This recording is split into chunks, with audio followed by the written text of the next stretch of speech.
المرسلين وعلى آله وأصحابه أجمعين.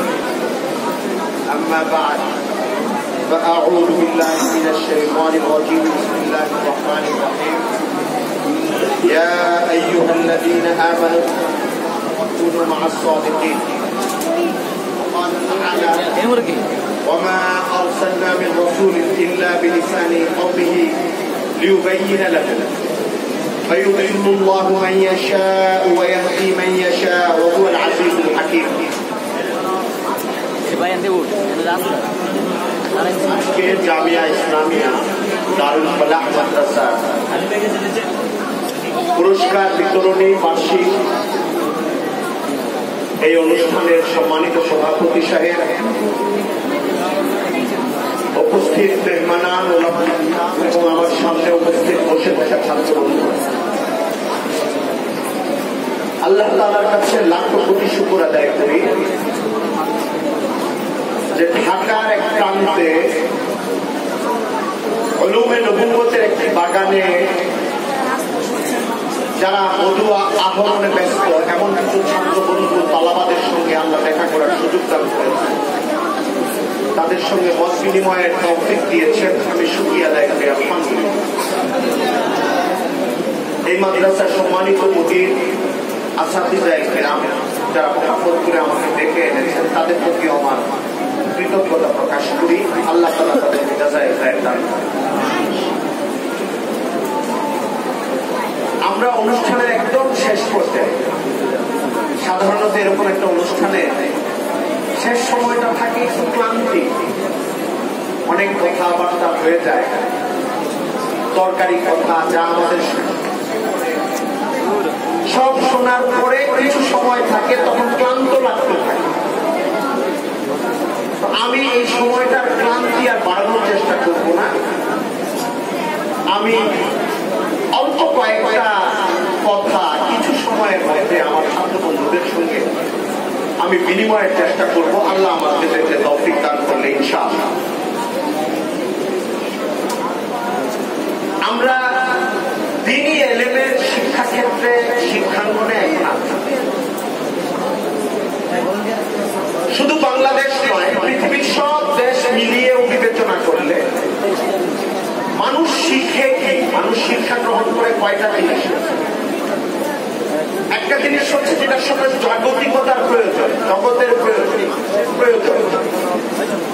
দুনিয়াতে বেঁচে থাকার জন্য মানুষ যে লেখাপড়া গুলো করে, এই লেখাপড়ার একটা শাখা। আরেকটা হচ্ছে আল্লাহকে চেনার জন্য, আল্লাহ রসুলকে চেনার জন্য, আল্লাহর দ্বীন সম্পর্কে জানার জন্য, আখিরাতের জিন্দেগির জন্য তৈয়ার হওয়ার জন্য এবং মানুষকে ডাকার জন্য যে লেখাপড়া, এই হলো আরেকটা লেখাপড়া।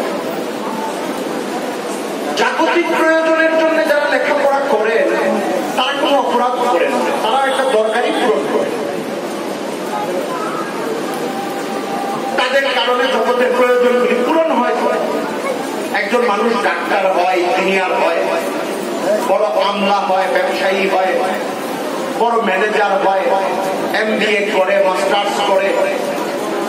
এই যোগ্যতাগুলো সমাজ পরিচালনায়, সমাজকে এগিয়ে নিয়ে যাওয়া অথবা সমাজের গতি ঠিক রাখার ক্ষেত্রে একটা বড় ভূমিকা পালন করে, সন্দেহ নেই। কিন্তু এই জ্ঞানের ইফাদা, এই জ্ঞানের উপকারিতা মানুষকে যে কল্যাণটা পৌঁছায়, এটা এই জগতের সঙ্গে সম্পর্কিত। যেদিন এই জগৎ শেষ হয়ে যাবে, এই জ্ঞান চর্চার সকল ইফাদা শেষ হয়ে যাবে। যারা বিল্ডিং বানাতে জানে, যতদিন পৃথিবীতে বিল্ডিং বানানো যাবে ততদিন তাদের দরকার, এই জ্ঞানটার দরকার। মহাপ্রলয় যেদিন ঘটে যাবে, অথবা পৃথিবীতে ভবন নির্মাণের উপযোগিতা যখন নষ্ট হয়ে যাবে, এমন সময় যদি আসে, তখন এই জ্ঞান স্থবির হয়ে যাবে। একজন মানুষ ডাক্তার হয়েছে, তিনি যতদিন বেঁচে থাকবেন মানুষকে চিকিৎসা সেবা দিতে পারবেন। তার নিয়ত যদি ভালো থাকে, আল্লাহকে রাজি করা, মানুষের করা, এর দ্বারা উনি পরকালে সওয়াব পাবেন। আর এটা যদি নিছক পেশা হয়, তার একটা কাজ, একটা চাকুরি, একটা আয়ের মাধ্যম। তিনি যতদিন বাঁচবেন ততদিনই এটা তার কাজে লাগবে। যেদিন চলে যাবেন ওদিন এই জ্ঞানটা আর তার কোনো কাজে লাগবে না। তিনি যত হাজার মানুষের চিকিৎসা করেছেন তারাও উপকৃত হয়েছে।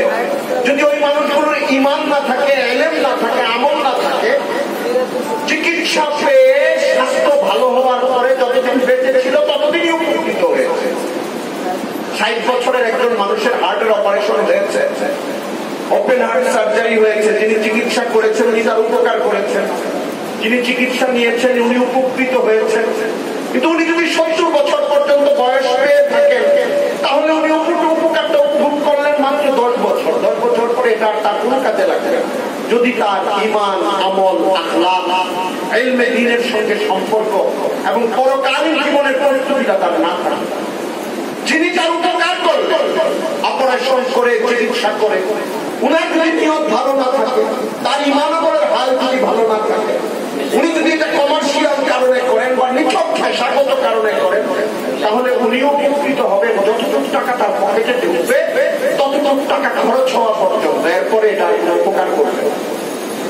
কিন্তু উলুমে নবুওয়াত, আল্লাহ তাআলার কালামের শিক্ষা, আল্লাহ রাসূল সাল্লাল্লাহু আলাইহি ওয়াসাল্লামের আহাদিসে শরীফের শিক্ষা এবং এই কালামে পাক এবং রাসূল করিম সাল্লাল্লাহু আলাইহি ওয়াসাল্লামের হাদিস শরীফ, এর উপর ভিত্তি করে যে উলুমে শরিয়াত দাঁড়িয়ে আছে, উলুমে ফিকহ, ইসলামের বিধান, জীবন বিধান, যেটা এখন মাদ্রাসায় আমাদের হাফিজা একরাম আমাদেরকে পড়ান, আমরা পড়ি 10 বছর, 12 বছর, 15 বছর সময় লাগিয়ে। যারা কালামে পাক হেফজ করে, রাসূল করিম সাল্লাল্লাহু আলাইহি ওয়াসাল্লামের শিখিয়ে দেওয়া দোয়াগুলো যারা শিখে, যারা এই বিধানগুলো শেখার পরে নিজের জীবনে সেটা বাস্তবায়িত করে, আমল করে, দিলের ভিতরে ইখলাস পয়দা করা, নিয়ত সুন্দর করা এবং যতদিন পৃথিবীতে বেঁচে থাকবে আমল সুন্দর করার পাশাপাশি সমাজের মানুষের মধ্যে ভালো দাওয়াত দিতে থাকা, দিনের প্রতি মানুষকে আহ্বান করতে থাকা, এটা তার এই দুনিয়াতেও কাজে লাগবে। তার হায়াত 50 বছরেরও হয়, 80 বছরেরও হয়, এই সময়টাতেও কাজে লাগবে। আর চোখ বন্ধ হয়ে যাওয়ার পর যে জীবন আর শেষ হবে না, অনন্তকালের জীবন, ওই জীবনে কাজে লাগতেই থাকবে, লাগতেই থাকবে, লাগতেই থাকবে, যেটা কোনো শেষ নাই, যেটা অসীম, অনন্তকালের জীবন। আল্লাহ তাআলার দয়া যে আল্লাহ তাআলা আমাদেরকে এরকম একটা এলিমেন্ট সঙ্গে, জ্ঞানের সঙ্গে নিজেদের জীবনকে আল্লাহ তাআলা নিজের খাস বদল এবং গরমের দ্বারা আমাদেরকে সম্পৃক্ত করে দিয়েছেন। কতটা গভীর কৃতজ্ঞতা আল্লাহর কাছে আমাদের প্রকাশ করা উচিত। আমরা যেন হৃদয়ের গভীর থেকে আল্লাহর কাছে শুকরিয়া আদায় করি। আলহামদুলিল্লাহ। শুকরিয়ার আরেকটা ধরন হচ্ছে, অনেকগুলি ধরনের। একটা হচ্ছে আল্লাহর শুকরিয়া আদায় করে দিল থেকে, মন থেকে, জবান দ্বারা আলহামদুলিল্লাহ বলে। আরেকটা হলো নিজের কাজ দিয়ে শুকরিয়ার অবস্থানটা প্রকাশ করা। কেউ যদি বলে আমি আমার আম্মাকে খুব পছন্দ করি, খুব ভালোবাসি, এই কথা তো সে বলে ঠিকই, তার মা বৃদ্ধা হয়ে গেছে, এখন তার সেবা দরকার, এটা সে করতে রাখে না। তার মা বৃদ্ধা হয়ে গেছে, এখন তার পিছনে খরচ করা দরকার, খরচ দিতে রাখে না। তার মা রান্না করতে পারে না, এখন তাকে রান্না বাড়া করে খাওয়ানো উচিত, এটার জন্য রাজি না। তাহলে যে সন্তান বললো যে আমি আমার মাকে অনেক ভালোবাসি, তার দাবিটা একটা শাব্দিক দাবি, একটা রূপকথার দাবি, একটা অর্থহীন দাবি। আর যে সন্তান এই শব্দটা কম উচ্চারণ করলো অথবা করলো, কিন্তু মায়ের আর্থিক প্রয়োজন, মায়ের শারীরিক সেবার প্রয়োজন, মায়ের খাদ্য খানার যত প্রয়োজন, সব কিছু নিজে এবং নিজের মানুষজনকে নিয়ে খরচ করে সেটা পূরণ করলো, সে তার আমল দ্বারা এই শুকরিয়াটা বাস্তবায়ন করলো, দাবিটাকে সত্য প্রমাণিত করল। আল্লাহ তাআলা যে আমাদেরকে দ্বীনি ইলমের সঙ্গে জড়িত করেছে, এটা শুকরিয়া আদায়ের অন্যতম মাধ্যম হলো আমরা যতদিন ছাত্র থাকবো, ছাত্রের পরে যে জীবনটা আসবে ওই জীবনটাতেও উলুমে দ্বীনের যে আসবাবগুলো আমাদের কাছে আসবে, এখান থেকে ভরপুর ইস্তেফাদা করব। এমন যেন না হয় ক্লাসে আমি অমনোযোগী। আমি একটা দ্বীনি ইলমের ক্লাসে অমনোযোগী মানে হলো আল্লাহ যে আমাকে এত বড় নিয়ামত দান করেছেন, এই নিয়ামতটাকে আমি কদর করছি। এমন যেন না হয় হেদায়ার ক্লাস আমার হচ্ছে, আমি ইসলামী শরিয়াটা শিখতে চাচ্ছি। এমন যেন না হয় আমি হেফজখানায় পড়ছি, সময়ের পর সময় পার হয়ে যাচ্ছে, আমি পারা হেফজ করতেছি না। তার মানে হলো আমাকে উপহারটা দেওয়া হচ্ছে, আমি উপহারটা নিচ্ছি। এমন যেন না হয় আমাকে আরবি আদব এবং নাহল সরফের কিতাবগুলো পড়ানো হচ্ছে এই জন্য যেন আমি কোরআন এবং হাদিস সুন্দর করে বুঝতে পারি। আমি মনোযোগ দিচ্ছি না, শিখছিও না। এর মানে হলো কোরআন এবং হাদিস শেখার জন্য আমাকে যে সুযোগ দেওয়া হচ্ছে আমি সেটা নিতে চাচ্ছি না, এটা যেন না হয়। এই জন্য ছাত্র বন্ধুদের কাছে সবচেয়ে আগে আমি অনুরোধ করবো এলমেদিন হাসিলের যে সুযোগগুলো উস্তাদরা আমাদেরকে দেন এর ভরপুর ইস্তেফাদা উঠানো, কাজে লাগানো এবং নিজের এলমে দিন আহরণের সুযোগটাকে পুরোপুরি ব্যবহার করা, যেন এখান থেকে নিজেকে নিজে বঞ্চিত না করি, নিজেকে নিজে না ঠকাই। 2 নম্বর কথা, আপনারা জানেন আমার নিজের কাজ হচ্ছে লেখা এবং বলা বলি, এরকম কিছু কাজের সঙ্গে গল্প করার জন্য এখন গল্পগুলো পড়ি ছাত্রদের সঙ্গে। আমার একটা অভিজ্ঞতা হলো, অনেক সময় মনে করা হয় না যে এই ছেলেটা এক সময় অনেক ভালো বলবে, মনে করা হয় না এই ছেলেটা সুন্দর লিখতে পারে, মনে করা হয় না ছোটকালে যে এই ছেলেটা অনেক মাহের মুহাদ্দিস হবে, চমৎকার খতিব হবেন, মনে করা হয় না। কিন্তু দেখা যায় 5 বছর 10 বছর পরে আসলে ওই ছেলেটা তাই হয়ে। আপনারা যারা এখানে বসে আছেন, আমি প্রত্যেকের ভেতরে ওই আগুনের স্ফুলিঙ্গ লক্ষ্য করছি। আল্লাহ তাআলা কবুল করুন ইনশাআল্লাহ। প্রত্যেকের ভিতরে কেউ আন্ডার এস্টিমেট করার মতো মানুষ না। যে ছেলেটার আজকে টুপিটা একটু বাঁকা হয়ে আছে, পাঞ্জাবির স্ত্রীটা ঠিক নাই, লেখাপড়ার সময় ভালো মনোযোগ দেয় না, সবক ভালো করে ইয়াদ না করার কারণে একটু পিটুনি খেয়ে ফেলে, ঘাবড়াবার কিছু নাই, এখন হতাশার কিছু নাই। এখন আবার ভরপুর মনোযোগ দিতে হবে, নিয়োগ করতে হবে যে আমি এখন থেকে তৈরি হয়ে যাই। পুরোপুরি মনোযোগ দিলে এমন একটা অবস্থা আসবে, আপনি দেখবেন এখন আপনাদের এই মাদ্রাসায় সম্ভবত জালালাইন পর্যন্ত আছে। আমি হযরত মাওলানা আবু তাহের মেজবা সাহেবের কাছে, যাকে আমরা আদি হুজুর বলি, আমাদের কয়েক বছরের উস্তাদ, বিশেষ করে এসো আরবি শিখি, কালিউবির জায়গায় কাসাসুন নবীন, কালিউবি একটা কিতাব হুজুরের কাছে আমাদের পড়ার সুযোগ হয়েছে, হেদায়াত সালেহ। উনি একটা গল্প করতেন, উনার নিজের গল্পটা হলো যে ছাত্র জমানার শুরুর দিক ছিলেন, খেয়ালই করতেন, কিন্তু মাঝামাঝি সময়ে এসে তার ভেতরে জজ্বা পয়দা হয় যে আমি তো সময় নষ্ট করছি। শেষ 3-4 বছর তিনি নিজের জীবনটাকে উজাড় করে দেন লেখাপড়া করার জন্য। উনার পুরাপুরি ইস্তেফাদার বড় অংশটা হলো শেষ 3-4 বছর। এর মানে আবার এই অর্থ নিয়েও না কোনো ছাত্র যারা মিজান না প্রেমিক পড়ো যে শেষ 3-4 বছর পড়বো না, এটা মনে করেন। সবার একই রকম উদাহরণ সবার জন্য প্রযোজ্য না।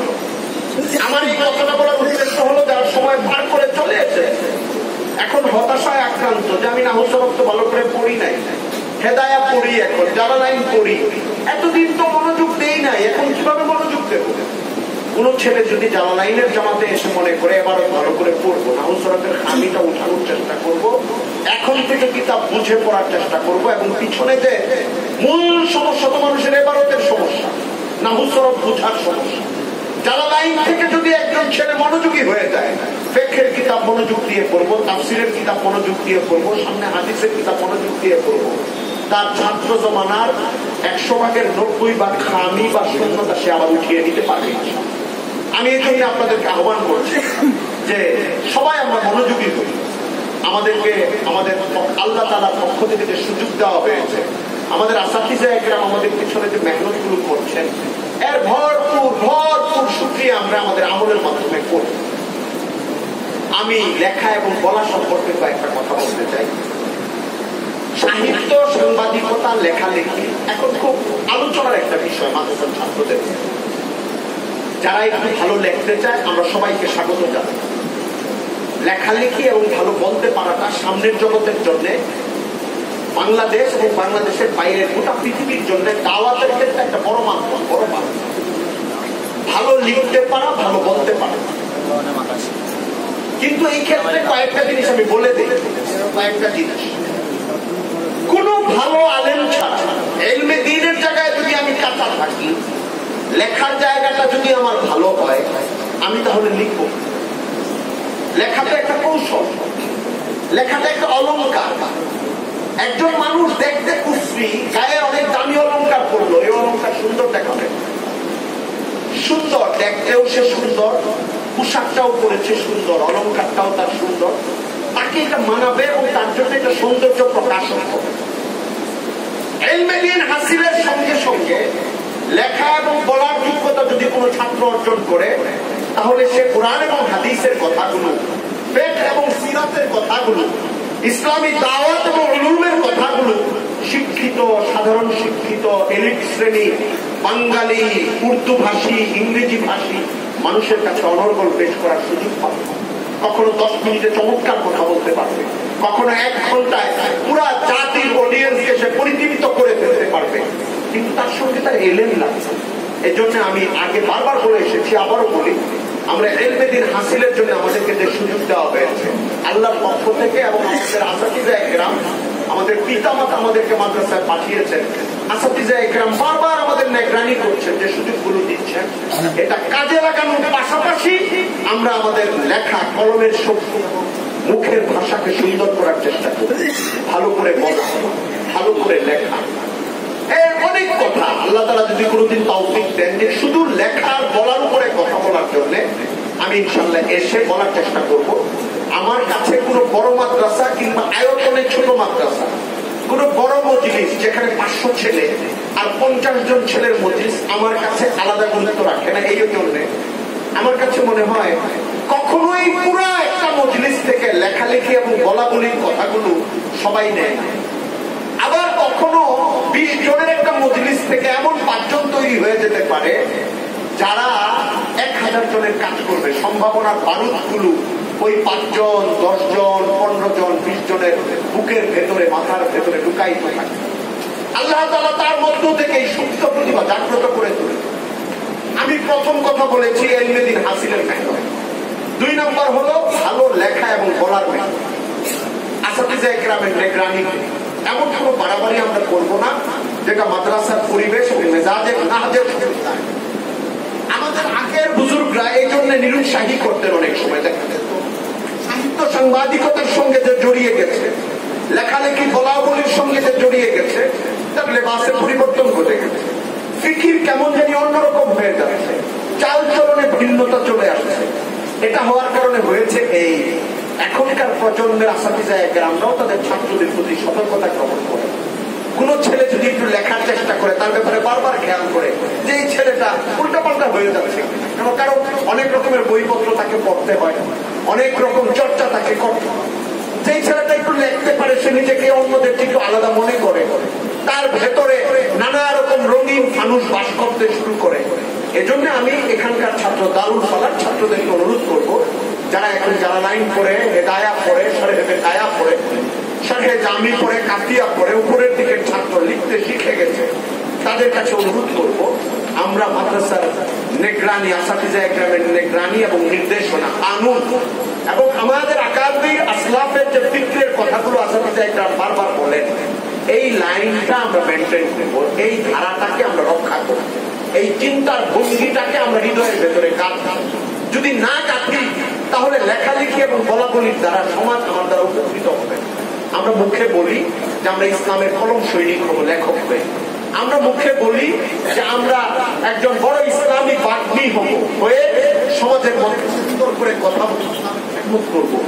এখন আমার ফিকির যদি আমাদের আকাবিরের সঙ্গে না মিলে, আমার ফিকির যদি আমাদের বুজুর্গদের সঙ্গে, আমার ফিকির যদি আমাদের ওলামায়ে দেওবন্দ নাহাজ রেখে গেছেন তার সঙ্গে না মিলে, তাহলে আমি ইসলামের কি সৈনিক হবো? আমি তো লিখতে লিখতে লিখতে লিখতে বামপন্থীদের লেখা পড়তে পড়তে, ইসলামের সঙ্গে যারা দূরত্ব রক্ষাকারী তাদের লেখা পড়তে পড়তে আমার মেজাজের মধ্যে এমন একটা অবস্থা চলে আসবে যে আমার লেখার মধ্যে অনেক বিষাক্ত অথবা অনেক উদাসীনতাপূর্ণ, গাফলতপূর্ণ, জটিলতাপূর্ণ ইসলাম এবং ইলমের রাস্তা থেকে মানুষকে সরিয়ে দেওয়ার নানান আয়োজন, শব্দাবলী, বাক্যাবলী আমার লেখা থেকে বের হবে।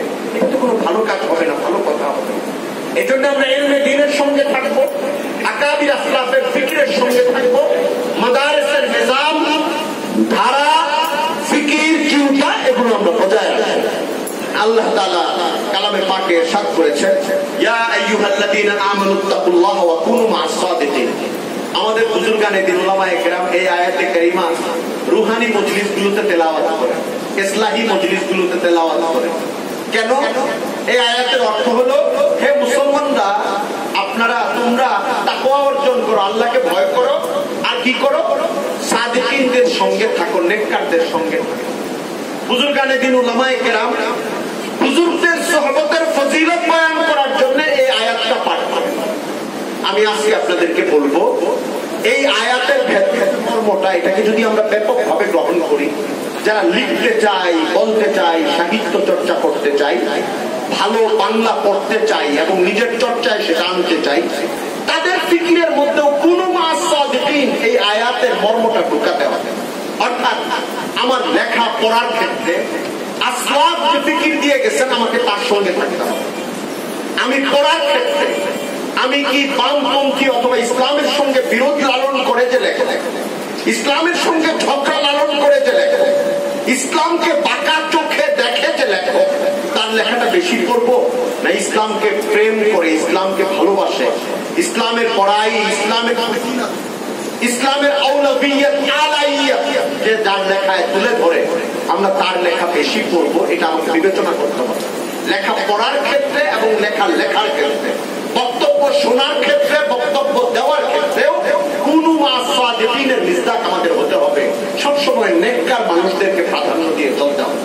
তাহলে আমাদের লেখার দ্বারা আমরাও বিপদগামী হব না, আমাদের লেখার দ্বারা ওই লেখার দ্বারা পাঠক হবে তারাও ক্ষতিগ্রস্ত হবে না।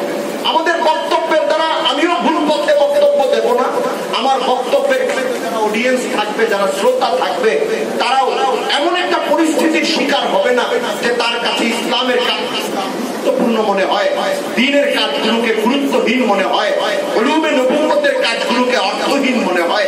এমন যেন না হয়। আমার লেখা এবং বক্তব্য আগামীর আসলাম